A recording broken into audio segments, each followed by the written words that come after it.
2 Samuel, chapitre 15.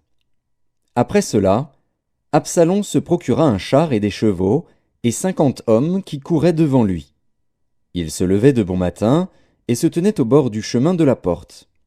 Et chaque fois qu'un homme ayant une contestation se rendait vers le roi pour obtenir un jugement, Absalom l'appelait, et disait « De quelle ville es-tu » Lorsqu'il avait répondu « Je suis d'une telle tribu d'Israël », Absalom lui disait « Vois, ta cause est bonne et juste, mais personne de chez le roi ne t'écoutera. » Absalom disait « Qui m'établira juge dans le pays ? Tout homme qui aurait une contestation et un procès viendrait à moi, et je lui ferais justice. » Et quand quelqu'un s'approchait pour se prosterner devant lui, il lui tendait la main, le saisissait et l'embrassait. Absalom agissait ainsi à l'égard de tous ceux d'Israël qui se rendaient vers le roi pour demander justice. Et Absalom gagnait le cœur des gens d'Israël. Au bout de 40 ans, Absalom dit au roi « Permets que j'aille à Hébron pour accomplir le vœu que j'ai fait à l'Éternel. Car ton serviteur a fait un vœu, pendant que je demeurais à Guéshur en Syrie. J'ai dit « Si l'Éternel me ramène à Jérusalem, je servirai l'Éternel. » Le roi lui dit « Va en paix. » Et Absalom se leva et partit pour Hébron.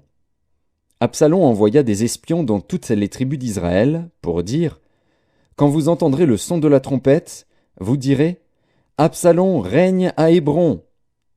200 hommes de Jérusalem, qui avaient été invités, accompagnèrent Absalom, et ils le firent en toute simplicité, sans rien savoir. Pendant qu'Absalom offrait les sacrifices, il envoya chercher à la ville de Guilo Achitophel, le Guilonite, conseiller de David. La conjuration devint puissante, et le peuple était de plus en plus nombreux auprès d'Absalom. Quelqu'un vint informer David, et lui dit « Le cœur des hommes d'Israël s'est tourné vers Absalom. » Et David dit à tous ses serviteurs qui étaient avec lui à Jérusalem « Levez-vous, fuyons, car il n'y aura point de salut pour nous devant Absalom. Hâtez-vous de partir. Sinon, il ne tarderait pas à nous atteindre, et il nous précipiterait dans le malheur et frapperait la ville du tranchant de l'épée. » Les serviteurs du roi lui dirent « Tes serviteurs feront tout ce que voudra mon seigneur le roi. » Le roi sortit, et toute sa maison le suivait, et il laissa 10 concubines pour garder la maison. Le roi sortit, et tout le peuple le suivait, et ils s'arrêtèrent à la dernière maison. Tous ses serviteurs, tous les Kérétiens et tous les Pélétiens passèrent à ses côtés, et tous les Gassiens, au nombre de 600 hommes, venus de Gath à sa suite, passèrent devant le roi. Le roi dit à Itaï de Gath, « Pourquoi viendrais-tu aussi avec nous ? Retourne et reste avec le roi, car tu es étranger, et même tu as été emmené de ton pays. Tu es arrivé d'hier, et aujourd'hui je te ferai errer avec nous çà et là, quand je ne sais moi-même où je vais. Retourne et emmène tes frères avec toi. Que l'Éternel use envers toi de bonté et de fidélité. » Itaï répondit au roi et dit « L'Éternel est vivant et mon seigneur le roi est vivant. Au lieu où sera mon seigneur le roi, soit pour mourir, soit pour vivre, là aussi sera ton serviteur. » David dit alors à Itaï « Va, passe. » Et Itaï de Gath passa, avec tous ses gens et tous les enfants qui étaient avec lui. Toute la contrée était en larmes, et l'on poussait de grands cris au passage de tout le peuple. Le roi passa le torrent de Cédron, et tout le peuple passa vis-à-vis du chemin qui mène au désert. Tsadok était aussi là, et avec lui tous les Lévites portant l'arche de l'alliance de Dieu. Et ils posèrent l'arche de Dieu, et Abiatar montait, pendant que tout le peuple achevait de sortir de la ville. Le roi dit à Tsadok, « Reporte l'arche de Dieu dans la ville. Si je trouve grâce aux yeux de l'Éternel, il me ramènera, et il me fera voir l'arche et sa demeure. Mais s'il dit, « Je ne prends point plaisir en toi », me voici, qu'il me fasse ce qui lui semblera bon. » Le roi dit encore au sacrificateur Tsadok, « Comprends-tu ? Retourne en paix dans la ville, avec Akhimaats, ton fils, et avec Jonathan, fils d'Abiatar, vos 2 fils.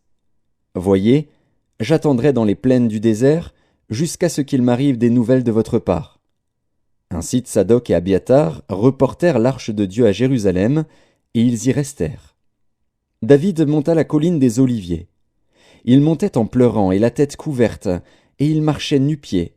et tous ceux qui étaient avec lui se couvrirent aussi la tête, et ils montaient en pleurant.